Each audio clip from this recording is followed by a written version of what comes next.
So today we're going to learn about the Early Interventions in Reading program and all of our tech resources that we have to assist instruction.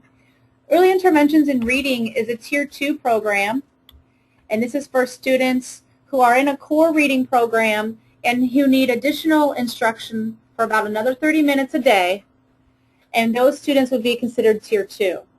So these students may just be on the bubble. They could be a year to maybe 6 months behind in their reading instruction. And so what we're doing is just spending some extra time with these students so that they can firm up their foundational literacy skills. So Early Interventions in Reading is appropriate for those students in grades K to 2. And it has been proven to prevent failure. We promote all of our literacy foundation, and we promise success with this program. Students will make up to 1 year's gain while they're in the Early Interventions in Reading program. So in this presentation, I'm going to give you some background about Early Interventions in Reading and also highlight some of the tech resources that we have. And at the end of the presentation, we'll go ahead live on our platform with ConnectEd and show you all of those resources.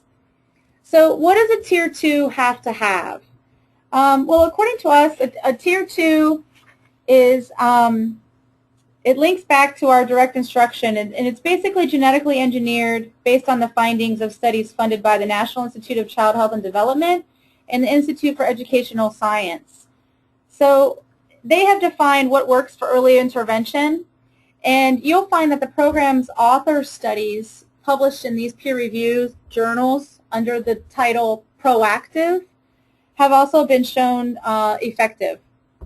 So what do we know? Well, a Tier 2 program has to be systematic. And what that means is it's systematic in its design and delivery of instruction. So the pace of the instruction and the elements presented in each lesson have to be carefully controlled.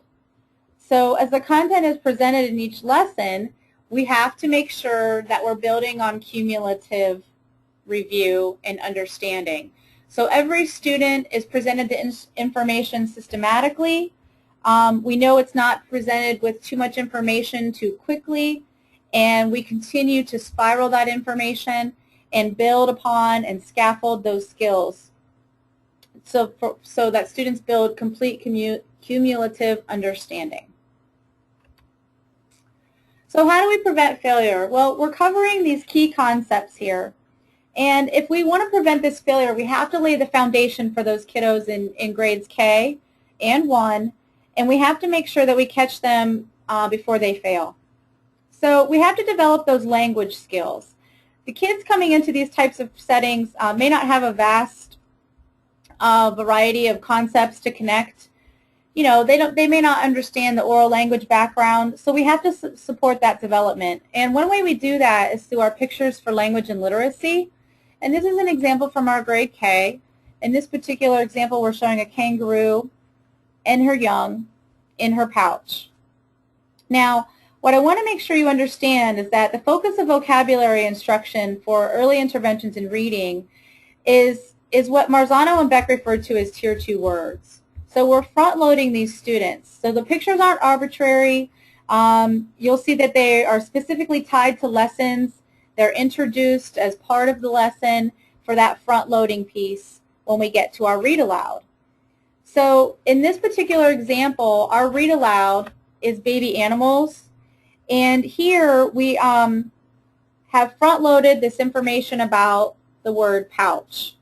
And the students will have the read aloud instruction from the teacher. This is their expository text, and you'll see that the students will be taught basic concepts of print.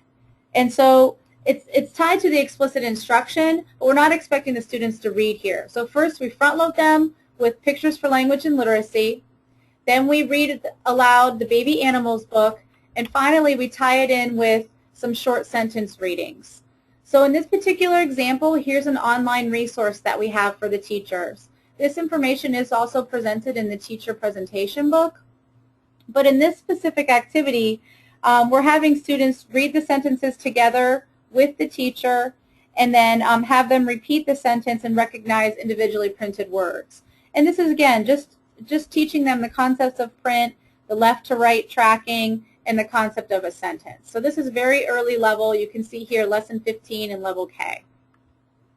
And that's one example of an online resource. Now also what we're doing in early interventions in reading is phonics and phonemic awareness. So what does that mean? Well, what we start with in some of these lessons is we use our first sound picture activities, and these here are our magnets. So these come in color. They're magnets and part of the teacher materials kit. And we use these magnets to build visual anchors to the words. So for example, I would first explain to the student, this is a shell and this is a moon. Now listen. Now which of these pictures begins with and the students would respond moon. Okay? So again, tier 2 words. We have a systematic approach, and we're carefully controlling the structure. So once the kids start discriminating between the target sound and another sound, we start introducing the letter. And so in this particular example, we're working with the letter and M with monkey, the sound and letter M. And here, this is something that the teachers can display on the board. So they can display this card. They can cover up the picture, only show the word monkey later in lessons. But in this example, what we're trying to tie is the sound to the letter M. And M also is this monkey. Then we go into this lesson. Here's an interactive whiteboard display where students are reviewing some of their letters. And also here, they would start talking about Muzzy the monkey, who's part of our sound spelling card. Okay, so that's how we start trying to tie in our phonemic and phonological awareness. One thing I want to mention is we also wrap this up with the writing aspect. So in level K, the students start writing their letters. First, they actually trace them in the air with their finger, and then eventually we take it to print. And that's how we connect all these concepts. Now, what happens in these later levels? Well, we obviously introduce more challenging letter sound combinations. We have daily dictation activities, including the dictation of letter sounds, words, and eventually entire sentences. And so some of our sound spelling cards contain different vowels, diphthongs, and we teach all of those for our students. And these cards, again, available online, and I'll show you some examples of that later in the presentation. So as we move from phonics, we get into letter sound correspondences, like I mentioned. And what happens is you'll start seeing visual cueing for students. Now these particular examples are part of our teacher presentation book. This also is part of our technology resource online, so the teacher can display this large screen for our students. And you'll notice here that as the students begin to develop the mastery in each element, we start taking away some of the cues. So first we start here, we're blending left to right, we're sounding out. Here we start to blend and sound out. And then eventually we're going to take away these cues, and the students are going to be reading these decodable books. Now, when you first start out in level 1, about lesson 33, the students are really expected to only read about 20 correct words per minute. But at the end of the program, our students will be able to read increasingly more difficult text. In this example here, toward the end of the program, the students are reading 60 words per minute. And you can see here there's no more visual cueing. They're seeing the standard text that you and I read today. So that's how we're transitioning students into learning to read. Now, we don't want to just prevent the failure. We want to promote the literacy. So we have to accelerate these students so that they can be successful and on grade level achieving our Common Core standard objectives very quickly if they are behind. So it's critical that the students encode. They have to write as well as decode or read. So the sequence of instruction in phonics, our tricky words, our high frequency words, is not tied to just reading, but also to writing. So, we understand that no digital tool can replace the teacher. And we do believe that with this particular program, you would have a great teacher with a small group of students, perhaps 5 or 8 at the most, and they're working for 30 minutes a day in this program. So what we want to do is start transferring the reading to the writing.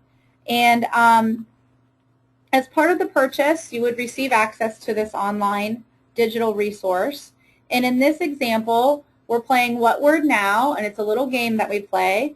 And you can see here the word now is cub. And we would sound out this word, and we would spell this word. And all of a sudden now, we're going to change the ending on our word. And what word is it now? The word is cube.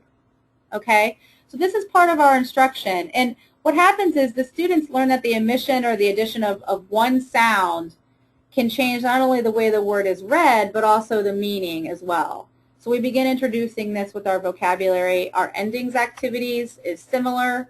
You can see here we have bunny is our singular, and then we add our ending, which is also plural, and it changes the spelling for that particular word. So these here are, again, interactive whiteboard displays. These can be used with your smartboard. They're whiteboard compatible. Your Promethean board will work as well. Or you can just do it here from your desktop like I am today on this webinar. So I can just point and click, and I'll show you again the live presentation here at the end. Now in level 2, we're going to move toward more complex concepts. So we're going to have larger multisyllabic words and word morphology. Students are going to read and learn the meanings of the common morphographs, and they use these to construct larger words and understand the meanings as the words as they build them. So in this mystery word game, students are employing the morphemic analysis as a strategy, and they're using the clues to deconstruct the difficult parts or the unknown words and figure out their meanings. Okay, and this piece is interactive, so the teacher would be using this with their small group. The students could go ahead and move these syllables and base words. The teacher can write on here also and highlight for the students. So this is a great piece for our kids here. Now one other thing, to promote literacy, how are we doing that? You know, we still have to provide our young learners with explicit instruction and comprehension strategies. So in level 2, at this point, our students have mastered the decoding, and now we transition them to reading to learn. And so it's not arbitrary. Students have to understand all of these Tier 2 words they'll encounter in their science and social studies text. And again, this is grade 2, so we're starting these kids as young as we can. They'll not only read from an anthology that we provide, but they'll also read from these 13 themed chapter books. And you can see here some of our themes. We have ecosystems, weather, culture, transportation, and inventions. And while we're reading these chapter books, we're receiving an explicit and systematic instruction for some of our comprehension strategies. So strategies like making inferences, our problem solution, summarizing, comparing and contrasting, and main idea. So as our kids are learning these comprehension strategies, we need them to be able to write and tell us explicitly what they've learned in their readings. And you guys all know that this is part of our Common Core standards, and it's been a pretty withstanding standard for literacy and promoting foundational growth for quite a while. So how do we do that? Well, here you go. Here are graphic organizers, and these are available through the board displays. Again, I'll show you some live ones. And also the students have some of these in their workbooks. So not only are we displaying this during our instruction, students can come up and write in during the instruction on screen, and they also will write in their workbooks. So this helps our kids, you know, organize their thoughts for their comprehension activities. They have to develop responses to the stories they read. They have to show text evidence, and we can do that and help them with some of these graphic organizers. We can use these for collaborative activities, partner sharing, you know, pair these students up. They can retell their stories also. And, you know, some of our kids have trouble writing, and the vocabulary, again, they need a little bit more boost. So what we've added in this program are some building background videos. And I want to show you some of those later. These building background videos actually tie to the themes in our chapter books on the previous slide. So for example, when I talk about ecosystems, I will have a building background video on ecosystems that the students can view. I like using these. I've seen these used in classrooms as a pre-teachable moment before we start reading our chapter book or as a reminder. So these are great pieces for our kids. So before we go online, I just want to highlight the proven promise of success with our programs.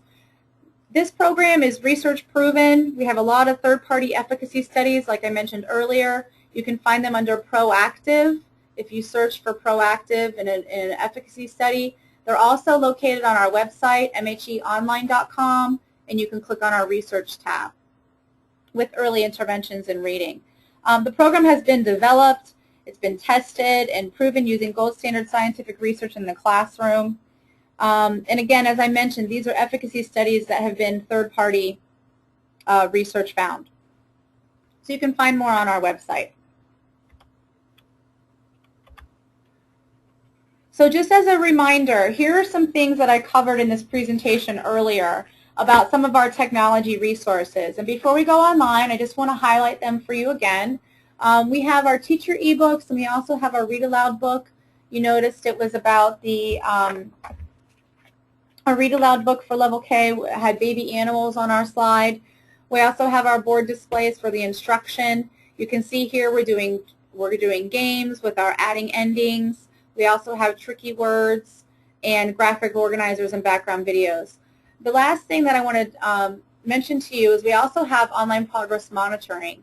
So as we know, when we build this foundation and promote our literacy with this program, we want to make sure that we're showing the students' growth effectively through our graphs and charts. So I'll show you to inform online progress monitoring as well. I'm going to go ahead and just as a reminder, you can type in any questions you might have here in your question box. While you're doing that and thinking of some questions, I'll pull up our ConnectEd here. And I'm going to select early interventions in reading. And so as I mentioned quickly earlier, you may not have caught me, when you purchase the teacher materials for early interventions in reading, you do receive online access for 6 years to our ConnectEd platform here. And in this platform, we have resources for you for the lesson plans, which are those board displays.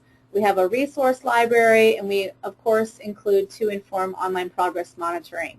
So when you purchase, you have access to all grade levels. You know, we understand there are different settings for this program. So if you're an intervention specialist, you might have multiple groups of students at different levels. And so we anticipate when you purchase those teacher materials, you'll have access to all of these resources. So in Level K, I just want to show you the example that I mentioned earlier from Lesson 10. All of your resources are at point of use. So as you're in Lesson 10 with your instruction, you will see these activities in your teacher presentation book. You remember the magnets we were working with? You can display those images. Remember, we were going to use this sound spelling card in our lesson, so I can display this image. And also, there's my Muzzy Monkey that I mentioned to you earlier, and our letter sounds. Okay, so our letter review. When I get to Level 2, as an example, I just want to show you up through Lesson 50 here. So it's organized in the same fashion. When you see your lessons, all of your activities that are part of that daily instruction are listed here in order.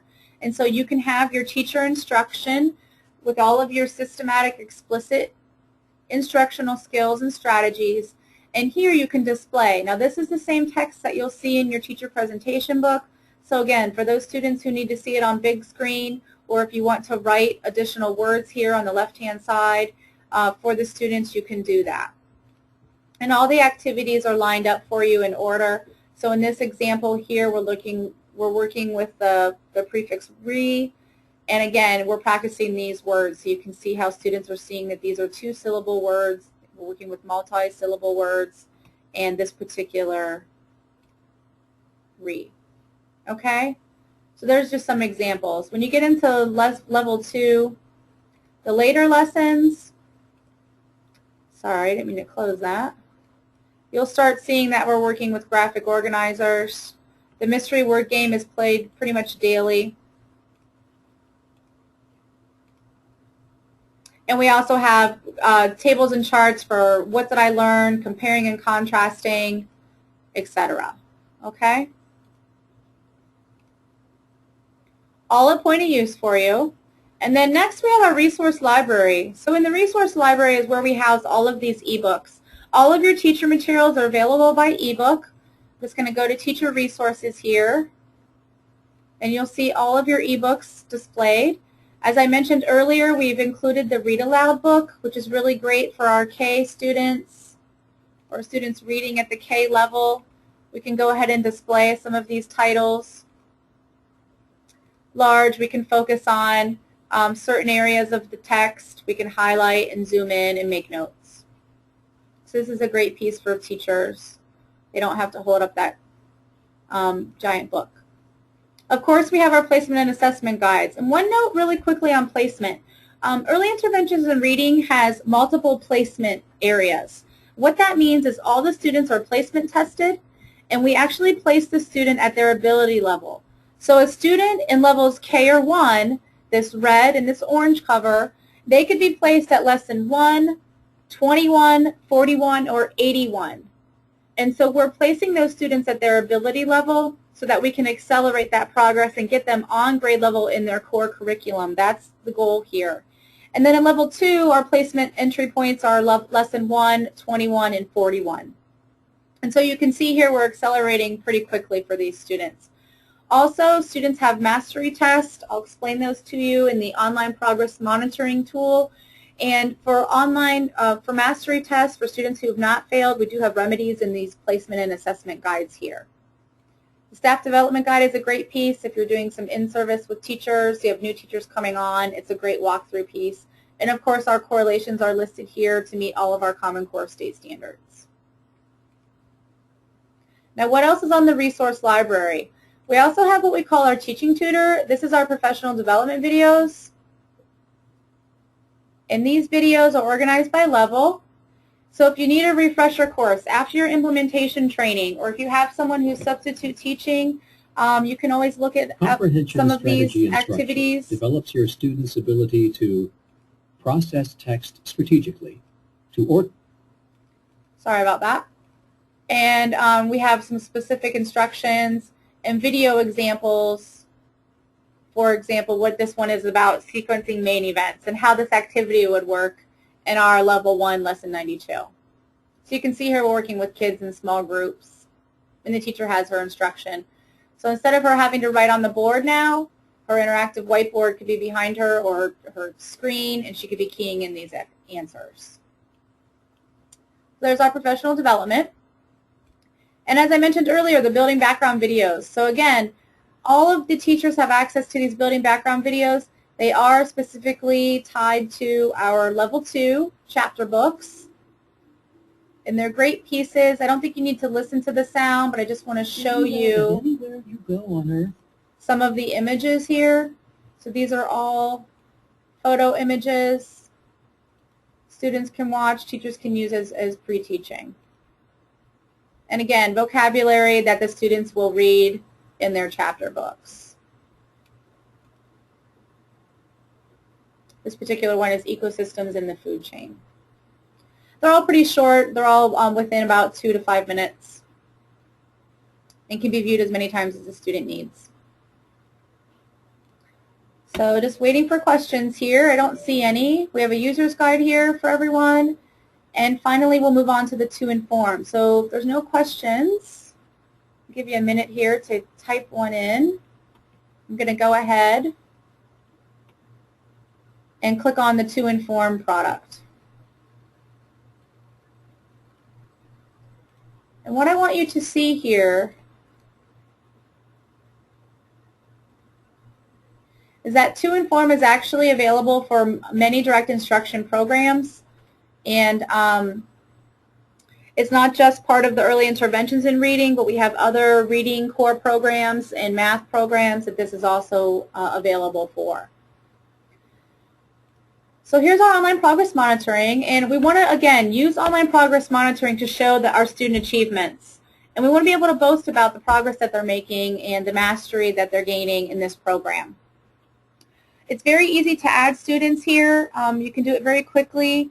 You can also import your students through an Excel document and include any pertinent information. We also can create new groups. So as I mentioned earlier, if you're a teacher and you might have multiple group lessons, students at different levels, you can go ahead and create your groups here. And now we have our data entry point. So this is where you could be working on a daily or weekly basis. And again, the reports that we do have in the system are only as good as our data that we put into the system. So this particular teacher has been keeping really great data. One thing I want to mention, you'll always see your students here on the left-hand side, and at the top, you're always going to see your assessments. And the assessments are typically every 10th lesson in our program. In the lower levels, they're about every 6th lesson. We're just monitoring those students a little bit more closely. Now, what does this look like? So what happens is this particular student, Ron, has only one part in this mastery test, and it looks like he answered 8 correctly, so the passing criteria is 7. His word count is 43 words in 60 seconds. And so I'll see here that he has a green mark. So you might be wondering, like, what does the gold mark mean? What does the orange mark mean? What that means is that a student who has had an orange mark means that they failed their mastery test. And what happens is we have a remedy for that, and the student will go back and learn the instruction again and come back and take their mastery test. So when they come back and take their mastery test, it actually changes to gold. And you can see here that Angela passed on her subsequent attempt for this mastery test. So we retaught her. The wrench here can show you that you might have remedies. So as we noticed in our assessment 2, Wallace did not pass his mastery test, so we're going to go back and get our remedies from page 32 in our book to teach that instruction again. We also have fluency checks, and again, this is level 2 example, so we're doing fluency checks every lesson. Students are reading passages aloud, and here you can see that we automatically know Angela, we've put in her time, here's our allotted time in seconds, and so the system is going to automatically chart and graph her progress for me. And all of these students here I can enter at one time. And you'll see in the reports how that's going to look. And finally here in the data entry, we want to keep track of our lesson progress. Now why would we do that? Well, we want to keep track of lesson progress because we want all of our students making adequate progress. So we want to make sure that a lot of our days are instructional days, and you'll see in the charts on the reports page that we'll know that we're making adequate progress based on our pie chart here. So I can add a new class session very easily. I can select what lesson we've completed here, and then I can choose whether it's an instructional day, a test day, a remediation day. Maybe we haven't had instruction that day. We were either doing field trip or testing or some other type of instruction that day, or we might have instruction and test day. So this is just an easy way to track our lesson progress. So I'm going to move on to reports. Now these reports are great. You can share them with your colleagues as a teacher, with every group and what's happening when you come to these data meetings. Also what I like is sharing it with the administrators, and I'll show you some of the highlights from these reports. One other thing, which I really enjoy, is that if I have an intervention student, typically my Title I person or my parent would like to know the progress that these students are making. So I can print that also on my individual reports. So just a high level, I'll walk you through some of these. We can show here that how many number of sessions we've been in school. So we've been in school about 24 days according to this data, and we've completed 20 lessons. My attendance is pretty good, and it looks like based on these assessments, high level, everyone is faring pretty well. Our average mastery test score is 92%. Now, as I mentioned earlier, mastery is key for these programs. We're introducing student concepts in small doses so that these students can be successful. We want to make sure that they have mastery before continuing on. We want to firm up any of those gaps. So here's an example of assessment 2. We have 2 parts in this assessment, and we can see where our students struggled on part 1, but everyone did pretty well on part 2. And why do we care about that? Well, if we have struggled on part 1, we might want to come back and look and see who struggled on part 1. And I can see from this example that Wallace did not pass that part 1 question. And again, I know that I have a remedy for Wallace. Okay? This is one of my favorite reports, the assessment trends. Very high level. It's like what administrators like seeing. Basically, I know based by student how we're faring on our assessments. Again, poor Wallace here. I keep picking on him. Looks like he didn't do very well on an assessment. And we can tell here, high level, my class results by test on all of my assessments. One thing I want to mention, the threshold target is 85%. So again, all students should be targeting 85% mastery. If they're not at that 85%, we go back and we provide the remedies to them and they retest. Remedies, we know we're going to see who again? Wallace here. We're going to go back to page 32 to receive that instruction for Wallace.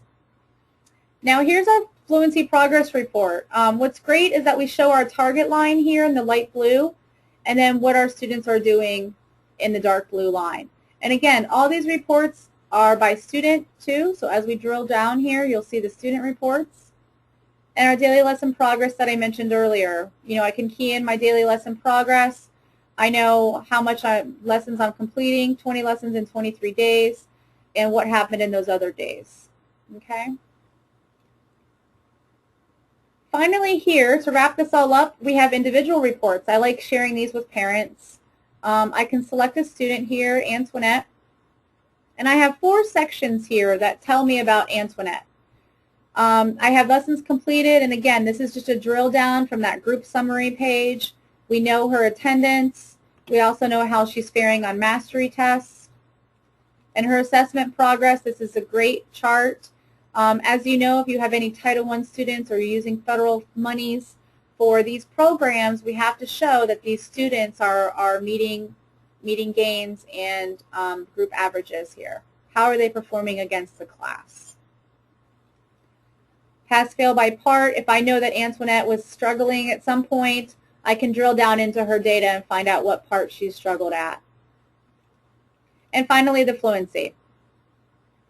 So here I know the orange line is my group average, so I always want to compare my student to my class and make sure that we're making adequate progress.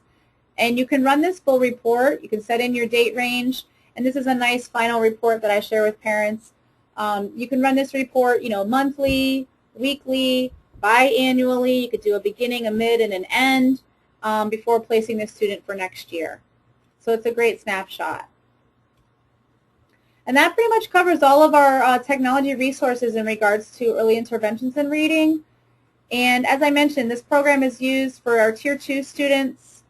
We want to be sure that they're making adequate progress so that they can perform at grade level objectives for those Common Core state standards. And just as a refresher, here are all of our online resources I talked briefly about today. So any other questions, you can feel free to key them in here. I'll wait a minute for you to type in your questions.